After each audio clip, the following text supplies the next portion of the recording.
Всем привет, меня зовут Александр, компания Центр домостроения. Мы находимся в развивающемся поселке Снегири. Мы уже построили здесь вот такой красивый, замечательный дом, а сейчас приступили к черновой отделке.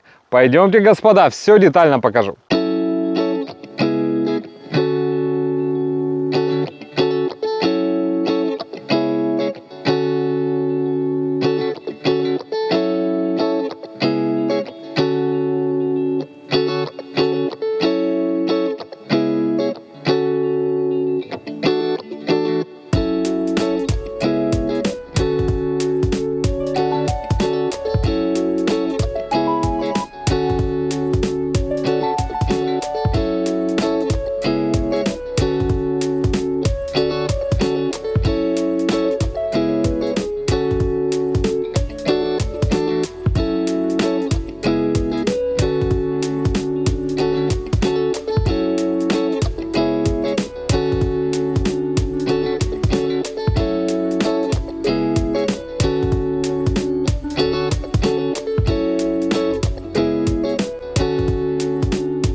В этом месте проходная зона. Должно быть все крепко.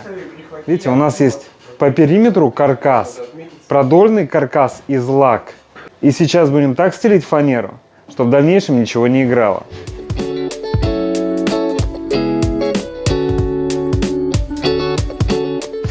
Денис мастер, непосредственно человек, который делает эту работу. Давай вкратце расскажем, как у нас идут дела. Конечно. Мы закрываем вот этот вот пролет доской для того, чтобы утеплитель у нас не упал. Делаем мы его вот так в горизонтальном положении доски, дабы увеличить толщину утеплителя. Ну, здесь получается порядка 25-30 сантиметров. Да, здесь даже, я бы сказал, 30 сантиметров. Вот, стабильно 30 сантиметров.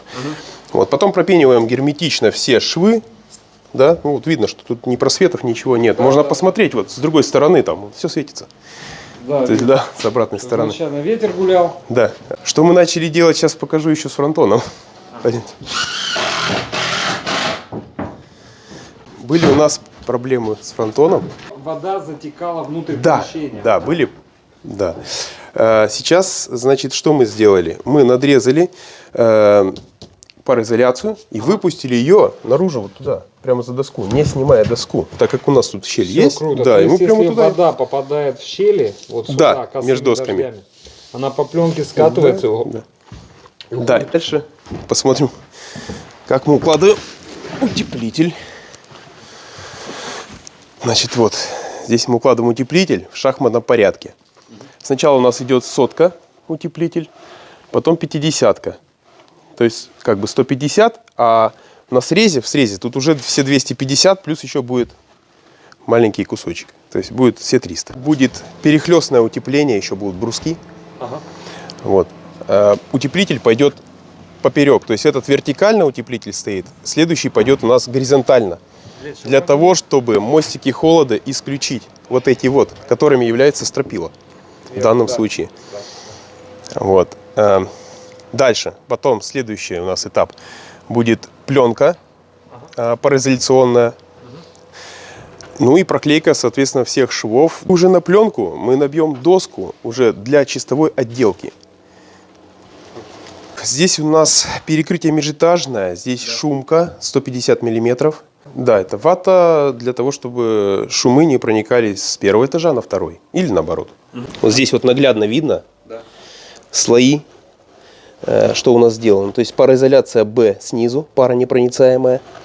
Пароизоляция АМ сверху, это паропроницаемая пленка.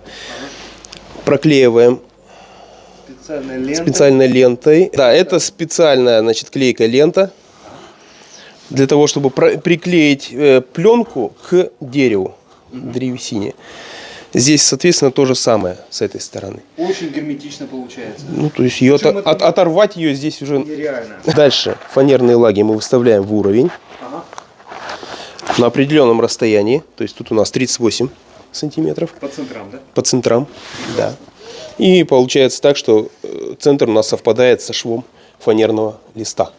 152,5 миллиметра, 152,5 сантиметра. Здесь фанера 18 у нас. Еще такой элемент, значит, Т-образные швы. То есть всегда Т-образные. Не крестообразные, Т-образные. То есть мы всегда делаем в разбежку шов со швом. Ну, это так положено.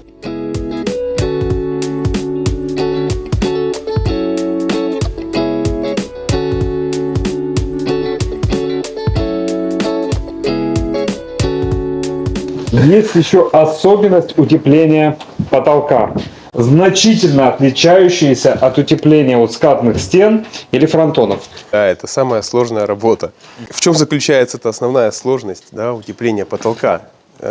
Как видите, там очень маленькое пространство. Здесь, в данном доме, еще много. Там много пространства. На самом деле почти встать можно. Ну да. Да, но чаще всего там просто вот так. Да. И поэтому там просто очень неудобно это все. Бывает даже по-пластунски. Приходится ползать. Это неудобно. Потому что там очень жарко, душно, пыльно.